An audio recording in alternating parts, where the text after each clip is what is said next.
Ça sent bon. Bonjour, donc je suis Frédéric Lévy et je suis la nouvelle présidente du club de rugby Épinal-Golbet. C'est récent alors. Récemment, oui, 20 septembre 2019. Donc je débute complètement dans ce métier, à ce poste.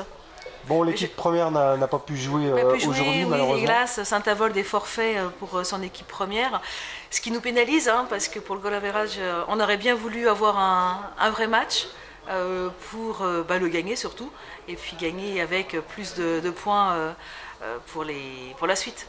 Bon, il y a eu un match quand même. Il y a eu un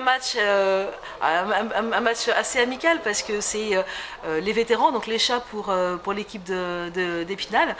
Saint-Avold n'est pas assez nombreux, donc on a prêté aussi un petit peu de joueurs pour aider. Donc c'était un match vraiment bon enfant dans l'esprit du rugby. Bon, il y a un plateau jeune, c'est ça, dans quelques jours? Oui, tout à fait. Mais là, vous avez vu tout à l'heure, je crois, notre directeur de l'école de rugby qui gère tout ça. École labellisée. Bon, c'est une belle fête aussi de voir évoluer les jeunes, parce que le public répond présent. Et répond présent, et c'est vraiment des gamins que l'on suit depuis tout jeune, qui évoluent dans l'esprit du rugby, qui évoluent vraiment bien, qui sont vraiment pertinents, intelligents, qui réussissent en plus leurs études. Donc c'est un ensemble, et après lorsqu'ils rejoignent l'équipe première, ça change complètement l'image du rugby.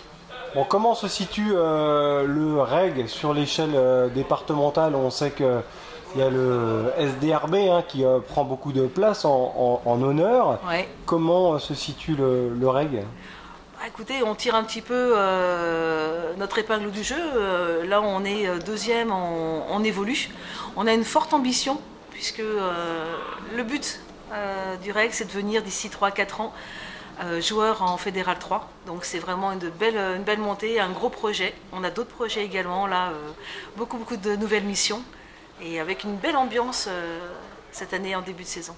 Il va falloir recruter alors si les objectifs sont ambitieux? Recruter un entraîneur pour en avoir deux, parce qu'aujourd'hui on en a déjà un. Là il nous en faut un deuxième. Recruter des joueurs, faire venir des joueurs parce que le REG sera connu et on aura envie forcément d'y participer. Et puis faire monter toujours les jeunes de l'équipe en cadet, en junior et puis après en senior. Voilà, miser sur la formation. Sur la formation et puis aussi sur nos sponsors et les subventions des collectivités. C'est important pour la vie d'un club. Justement, est-ce qu'il y a de plus en plus de moyens? On essaye d'en demander, c'est très difficile, les situations sont compliquées, que ce soit pour les collectivités ou nos sponsors privés. Mais on élargit le panel et on est assez confiant dans l'avenir. Pour faire rentrer des ressources financières supplémentaires, exactement. Alors quel levier activez-vous? Alors on en a plusieurs, c'est par des manifestations, des soirées dansantes, ça peut être après des lotos, des recherches de sponsors, dans du mécénat. Voilà, on peut appeler bien sûr à la générosité de chacun. Donc recherche d'entraîneurs, vous avez des bénévoles qui gravitent également autour du club, j'imagine? Une cinquantaine de bénévoles, essentiels d'ailleurs à la vie d'un club.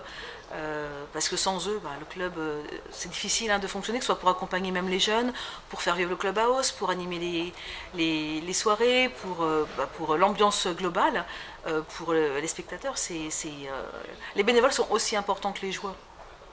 Vous avez des superbes infrastructures, la plaine de soda, ça aide pour attirer des joueurs? Ça aide. Il y a un gros projet dessus sur la plaine de Soba qu'on est en train de travailler, qu'on présente justement associé au SAS Football, un projet un peu commun sur les 5 années à venir. Donc c'est un dossier qu'on va présenter à la collectivité et puis à la communauté d'agglo prochainement.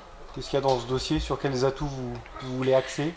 C'est lorsqu'on va monter de niveau, que ce soit pour le SAS ou pour le rugby, c'est des tribunes, c'est d'éclairage de terrain, c'est des terrains aux normes que l'on puisse monter en fédéral ou pour le SAS dans leur division. C'est des infrastructures un peu plus conséquentes. Enfin, pour attirer des joueurs de l'extérieur, s'il y a des objectifs de monter en Fédéral 3, là aussi, au-delà des moyens, qu'est-ce que vous pouvez vanter dans ce club? C'est l'ambiance du club, c'est un club qui est il n'est pas récent, il a j'ai des joueurs qui arrivent là. C'est un club qui est sain au niveau de la trésorerie, au niveau de l'ambiance, et ça c'est pas forcément tous les clubs sportifs. Il y a vraiment de vrais projets et une équipe de dirigeants très dynamique. Vous pouvez proposer un emploi à un joueur qui n'en a pas à travers on vos accompagne, partenaires? oui, tout à fait. On accompagne par des intégrations. On a beaucoup dans nos réseaux, on a beaucoup de partenariats dans le privé et on arrive à trouver soit un logement, soit un poste en CDI.